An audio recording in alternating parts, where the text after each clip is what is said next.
हम सबके साथ कभी ना कभी ऐसा होता है ना कि बस एक नई शुरुआत करनी है, एक बिल्कुल साफ स्लेट, एक नया मौका। पर होता क्या है, अक्सर हमारी सारी कोशिशें कुछ ही हफ्तों में दम तोड़ देती हैं। तो आज हम बात करेंगे पर्सनल चेंज एक नए तरीके के बारे में, जो सिर्फ विल पावर पर नहीं बल्कि साइंस पर आधारित है। तो आज का सफर कैसा रहेगा? हम इन 6 हिस्सों से गुजरेंगे। सबसे पहले हम समझेंगे कि ये बदलाव की इच्छा आती कहाँ से है। फिर देखेंगे कि हमारे पुराने तरीके अक्सर फेल क्यों हो जाते हैं। और आखिर में हम उन प्रैक्टिकल तरीकों पर फोकस करेंगे जिनसे असल में टिकाऊ बदलाव लाया जा सकता है।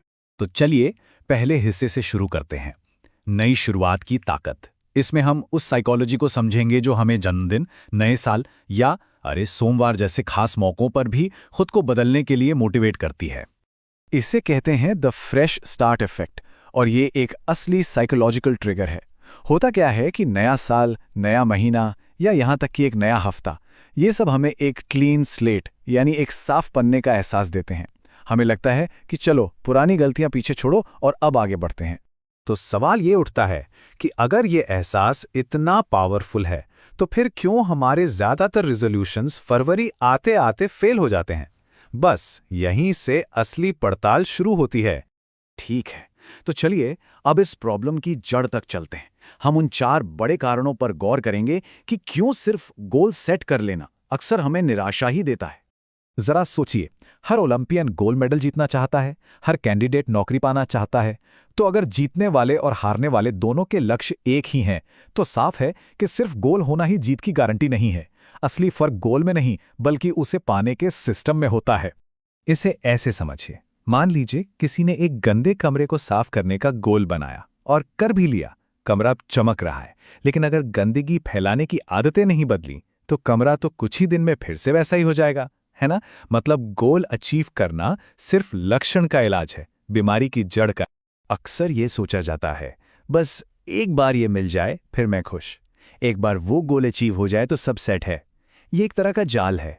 ये सोच खुशी को हमेशा भविष्य पर टालती रहती है। इसमें या तो इंसान जीतता है या हारता है, बीच का कोई रास्ता ही नहीं होता। और चौथी बात, गोल्स एक यो-यो इफेक्ट पैदा कर सकते हैं। जैसे कई रनर्स महीनों तक मैराथन के लिए जी जान से मेहनत करते हैं, लेकिन जैसे ही फिनिश लाइन पार की, ट्रेनिंग बंद। क्यों? क्योंकि जो गोल उन्हें मोटिवेट कर रहा था वो तो अब पूरा हो गया। और जब मोटिवेशन खत्म हो जाता है तो लोग वापस अपनी पुरानी आदतों पर लौट आते हैं। और ये कोट इस पूरी बात का निचोड़ है। असल में कामयाबी इरादों के लेवल तक नहीं उठती, वो तो हमारे रोजमर्रा के सिस्टम के लेवल तक ही गिरती है। मतलब सफलता इरादों से नहीं, हमारे सिस्टम से तय होती है। तो अब बात यहां और भी दिलचस्प हो जाती है। एक नया बेहतर सिस्टम बनाने से पहले हमें अपने पुराने सिस्टम को समझना होगा, और इसके लिए हमें थोड़ा पीछे मुड़कर देखना पड़ेगा। साल के आखिर में एक पर्सनल ऑडिट करना या बस शांति से बैठकर इन जैसे कुछ सवालों के बारे में सोचना एक बहुत पावरफुल पहला कदम हो सकता है। इससे हमें सेल्फ अवेयरनेस मिलती है और ये साफ होता है कि हमारे लिए असल में क्या जरूरी है, क्या मायने रखता है। तो यहाँ सबसे जरूरी बात सामने आती है, अगर गोल्स प्रॉब्लम का हिस्सा हैं तो सल्यूशन क्या है? सल्यूशन है अपना ध्यान गोल से हटाकर सिस्टम बनाने पर लगाना। चलिए इसे बिल्कुल साफ साफ समझते हैं। गोल्स होते हैं वो नतीजे जो हमें चाहिए, और सिस्टम्स होती हैं वो प्रक्रियाएं, वो प्रोसेस जो हमें उन नतीजों तक ले जाती हैं। जैसे अगर गोल है चैंपियनशिप जीतना, तो सिस्टम है आपकी रोज की प्रैक्टिस, आपकी डाइट, आपकी कोच। और यहां दोनों के बीच का फर्क एकदम साफ दिखता है। गोल्स एक पल का बदलाव है, खुशी को किसी एक नतीजे से जोड़ देते हैं और उनकी एक फिनिश लाइन होती है। वहीं दूसरी तरफ सिस्टम से टिकाऊ बदलाव आता है। इसमें प्रोसेस में ही खुशी मिलती है और ये लगातार बेहतर होने के बारे में है। जब फोकस प्रोसेस पर होता है तो बदलाव ज्यादा लंबे समय तक टिकता है। ये बात इस आइडिया को और भी मजबूत करती है कि गोल सेट करने का मकसद है गेम जीतना, लेकिन सिस्टम बनाने का मकसद है गेम खेलते रहना लगातार। अच्छा, तो अब इसे प्रैक्टिकल बनाते हैं। ये सारी थ्योरी सुनने में तो बहुत अच्छी है, लेकिन इसे अपनी रोज की जिंदगी में लागू कैसे करें? ये सेक्शन हमें किसी भी नई आदत को बनाने का एक प्रैक्टिकल फ्रेमवर्क देगा। तो एक अच्छी आदत बनाने के लिए 4 सिंपल नियम हैं। पहला, उसे साफ और सामने रखो। दूसरा, उसे आकर्षक बनाओ। तीसरा, उसे आसान बनाओ। और चौथा, उसे संतोषजनक बनाओ। मान लीजिए रोज सुबह दौड़ने की आदत डालनी है, तो अपने जूते बिस्तर के पास रखें ताकि वो सुबह दिखें। दौड़ते हुए अपना पसंदीदा म्यूजिक सुने ताकि मजा आए।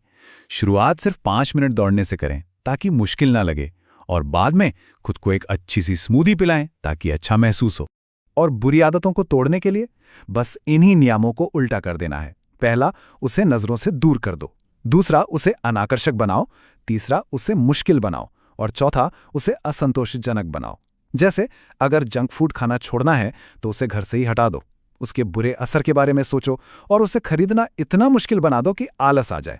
लेकिन सबसे अच्छे सिस्टम के साथ भी एक और गहरी परत है जिसे समझना जरूरी है, और ये शायद सबसे जरूरी बात है, हमारी पहचान। आज के जमाने में हम डेटा पर बहुत ज्यादा निर्भर हो गए हैं, है ना? लेकिन यहां एक असली उदाहरण देखिए। एक ही रात की नींद के बाद दो अलग अलग फिटनेस डिवाइस दो एकदम उल्टी बातें कह रहे हैं। एक डिवाइस का स्कोर है 84, जो कहता है कि सब बढ़िया है। दूसरा स्कोर है 43, और वो कह रहा है कि शरीर को आराम की सख्त जरूरत है। तो अब भरोसा किस पर करें? सच तो ये है, जैसा कि एक रेडिट यूजर ने बहुत सही कहा, कि ये स्कोर तो बस प्लेटफॉर्म के बनाए हुए हैं। असली वैल्यू इन नंबरों में नहीं, बल्कि समय के साथ शरीर के डेटा के ट्रेंड्स में होती है। आसान शब्दों में कहें तो अपने शरीर की सुने।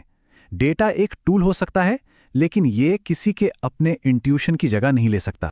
और यही सबसे बड़ी सीख है। असली बदलाव किसी नंबर को पाने के बारे में नहीं है, ये छोटी छोटी लगातार की जाने वाली हरकतों से एक नई पहचान बनाने के बारे में है।